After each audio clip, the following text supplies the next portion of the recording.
আমরা আর এরকম নেত্রী পাবো বলে কোনো আশা করি না। সে আমাদের ফেনীর গর্ব হয়ে হামলা শিকার হয়েছে, এটা আমরা কখনো কাম্য করি নাই। ফেনীর মানুষকে যেভাবে কাঁদিয়েছে, সারা পৃথিবীর মানুষকে কাঁদিয়েছে। আমরা চাইছিলাম যে ওনার জীবদ্দশায় এই বল্লামুখার কাজটা আমাদের জন্য সহজ হইতো যদি উনি বেঁচে থাকতেন। তার জনপ্রিয়তা শুধু বাংলাদেশ না, বিশ্বের বহিরাগত সকল দেশে রয়েছে। ওনার রাজনৈতিক যখন পথ চলা শুরু, তখন থেকেই তিনি বাংলাদেশ প্রেম তার মধ্যে আমরা দেখেছি। মাতৃভূমির প্রশ্নে যিনি আপোষহীন ছিলেন, সে আপোষহীনতার জায়গায় আপনারাও থাকবেন। বিএনপির চেয়ারপারসন ও সাবেক 3 বারের প্রধানমন্ত্রী বেগম খালেদা জিয়ার মৃত্যুতে শোকের ছায়া বইছে তার পৈতৃক জনপদ ফেনীতে।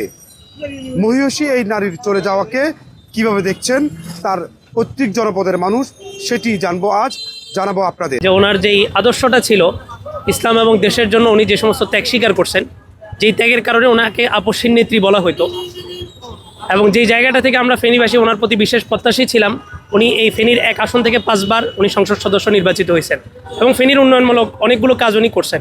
সবচেয়ে বড় যেই কাজটা ভারত বিরোধী, ভারতের আধিপত্যের আগ্রাসন যে অঞ্চলটার উপর হতে পারে, উনি এই জিনিসটা চিন্তা করেই ফেনীর উপরে সমস্ত উন্নয়নমূলক কাজগুলো করছেন। আমাদের সর্বশেষ প্রত্যাশা ছিল আমাদের যে বল্লামুখা যে বাঁধ নির্মাণের বিষয়টা, আমরা চাইছিলাম যে ওনার জীবদ্দশায় এই বল্লামুখার কাজটা আমাদের জন্য সহজ হইতো যদি উনি বেঁচে থাকতেন। আমাদের কাছে বেগম জিয়া একটি ইতিহাসের নাম। তিনি আমাদের এই শহরের, এই জেলার মানুষ, এটি একটি বড় বিষয়। পাশাপাশি আমরা তরুণ প্রজন্ম যেমন তারুণ্য, যেমন বাংলাদেশ প্রেম অনুভব করি, এটি বেগম জিয়া প্রমাণ করে দিয়ে গেছেন শেষ জীবনে। এবং ওনার রাজনৈতিক যখন পথ চলা শুরু, তখন থেকেই তিনি বাংলাদেশ প্রেম তার মধ্যে আমরা দেখেছি। আর ফেনীর মানুষ আসলে দল মত নির্বিশেষে ওনাকে ভালোবাসেন বেগম জিয়া হিসেবে।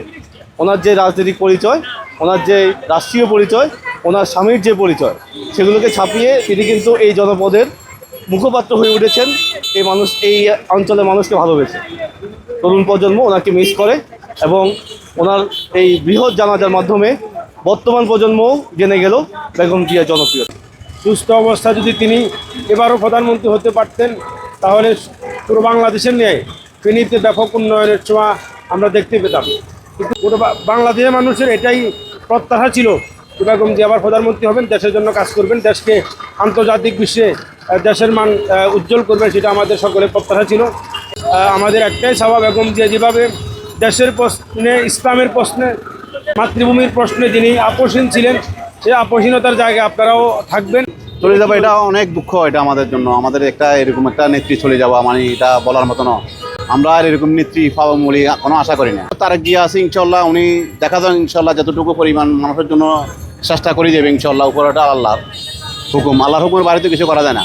উনি তো মুখ দিয়ে বলতেছে, এটা আল্লাহ পাক রব্বুল আলামিন যদি কার্যকারী করে ইনশাল্লাহ হবে সব কিছু। একজন প্রধানমন্ত্রী হিসাবে সৎ এবং ন্যায় শাসন এবং কি ন্যায়নিষ্ঠাবান নেত্রী ছিলেন, এবং কি তার জনপ্রিয়তা শুধু বাংলাদেশ না, বিশ্বের বহিরাগত সকল দেশে রয়েছে।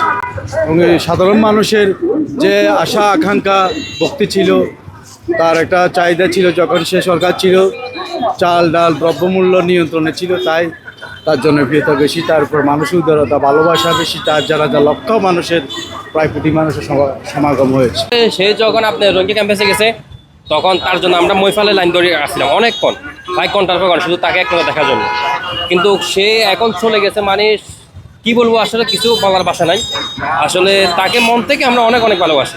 সে আমাদের ফেনীর গর্ব হয়ে হামলা শিকার হয়েছে, এটা আমরা কখনো কাম্য করি নাই। কিন্তু সে এখন চলে যাওয়াটা আমরা গৌরবের শোকাহত। আমরা ভাবছিলাম সে নির্বাচন করবে, আমরা সবাই মিলে তাকে করবো, কিন্তু আমরা অস্তুটা আর হলো না। ফেনীর মেয়ে খালেদা, সাবেক 3 বারের প্রধানমন্ত্রী, তিনি আমাদের ফেনীর গর্ব ছিলেন। তার চলে যাওয়াটা ফেনীর মানুষকে যেভাবে কাঁদিয়েছে, সারা পৃথিবীর মানুষকে কাঁদিয়েছে। কিন্তু তার মতো ক্ষণজন্মা একজন নেত্রী এদেশে আমাদের ফেনীতে হওয়া আমরা গর্ববোধ করছি। আমরা ফেনীর মানুষ এবং দেশবাসীর কাছে আমরা প্রত্যাশা করব, তার রেখে যাওয়া তার নীতি এবং আদর্শ সহ তার আপোষহীনতা, দেশপ্রেম উজ্জীবিত হয়ে আমরা আমাদের আগামী দিনের কাজকর্মকে এগিয়ে নিতে পারি, সে প্রত্যাশা করছি।